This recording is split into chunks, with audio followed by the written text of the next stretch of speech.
Pinag-aaralan pa ng kampo ni dating Pangulong Arroyo ang magiging susunod nilang hakbang matapos siyang maaresto sa kasong plunder. Magdamag namang nagbantay ang mga pulis dito sa paligid ng VMC dahil sa posibilidad na dumating ang ilang magpoprotesta. May news to go si Isay Reyes live. Isay. Hawi, simula nga na maiserve ang warrant of arrest for plunder case ni dating Pangulong Gloria Macapagal Arroyo dito sa VMMC kahapon, mahigpit ang naging seguridad.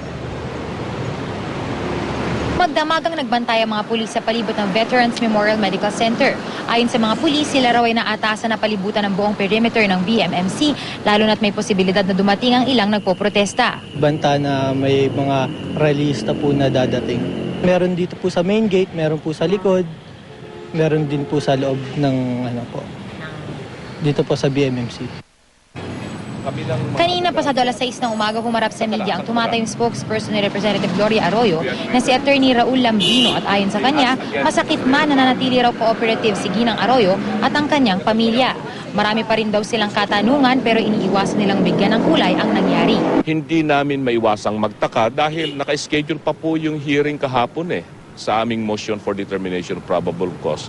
Meron na kagad palang resolution ng Sandigan Bayan. So, parang baliwala rin po yung in-schedule ng Sandigan Bayan na hearing namin kahapon at hindi na pa po kami nakapagbigay ng aming argumento sa korte kahapon. Hindi raw nila malaman kung ano ang naging basehan ng ombudsman dito. Inaaral daw ng kanilang kampo ang legal options na pwede nilang gawin.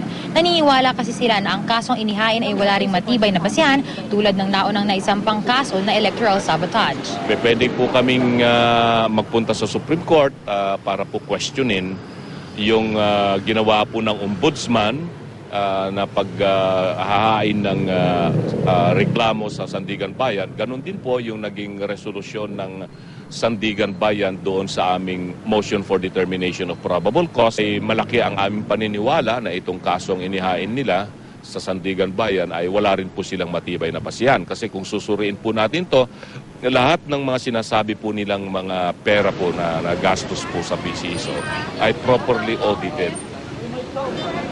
Samantala, Hawi, lubos naman nga ang pasasalamat ng kampo ni dating Pangulong Arroyo kay DILG Secretary Mar Rojas dahil sa maayos na pagsuserve ng warrant of arrest kahapon. Hawi? Maraming salamat, Isay Reyes.